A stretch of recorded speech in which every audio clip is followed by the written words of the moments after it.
Hello అందరికీ, ఈరోజైతే ఈ బుక్ వెనకాల ఉన్న ఒక స్టోరీని మీతో షేర్ చేసుకుంటానండి. అయితే మా పెద్ద బాబు చాలా మొండిగా బిహేవ్ చేసేవాడండి. అంటే ఏదైనా చెప్తే వెంటనే క్యాచప్ చేసి చెప్పేవాడు, కానీ కూర్చొని రాయడం అంటే అస్సలు రాసేవాడు కాదు. దాంతో ఇంకా నాకు చాలా టెన్షన్ వచ్చేసింది. అయితే మా హస్బెండ్ ఏం చేశారంటే ఈ హాలిడేస్లో ఈ బుక్స్ తీసుకొచ్చారు.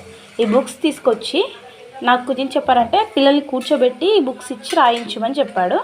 చెప్తే నేను ఇది బుక్స్ చూపించినప్పటి నుంచి పిల్లాడు బాగా మంచి అటెన్షన్ పే చేసి ఇవి చాలా డ్రాయింగ్ చేస్తూ ఉన్నాడు.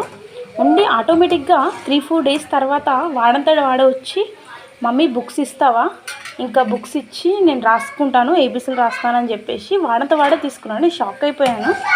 తీసుకోవడమే కాదు ఇంకా టైంపాస్ చేస్తాడేమో అనుకున్నాను, కానీ కూర్చొని రాస్తాడు. వాడంతట వాడే రాయడం స్టార్ట్ చేశాడు. నాకు చాలా హ్యాపీగా అనిపించింది. అయితే నాకు ఏమనిపించిందంటే మా బాబులాగా ఇంకా చాలామందికి ఇలాంటి సిచ్యువేషన్ ఉండుంటుంది కదా, అట్లాంటి వాళ్ళకి హెల్ప్ అవుతుందని ఈ వీడియో మీకు చేస్తున్నాను. ఈ వీడియో కనుక మీకు నచ్చితే లైక్ చేయండి, షేర్ చేయండి, సబ్స్క్రైబ్ చేసుకోండి. ఇలాంటి వీడియోస్ కోసం నా ఛానల్ని ఫాలో అప్ అయిపోండి. చూసారు కదా, ఇక్కడ మా బాబు కూర్చొని రాస్తున్నాడు. Love you all.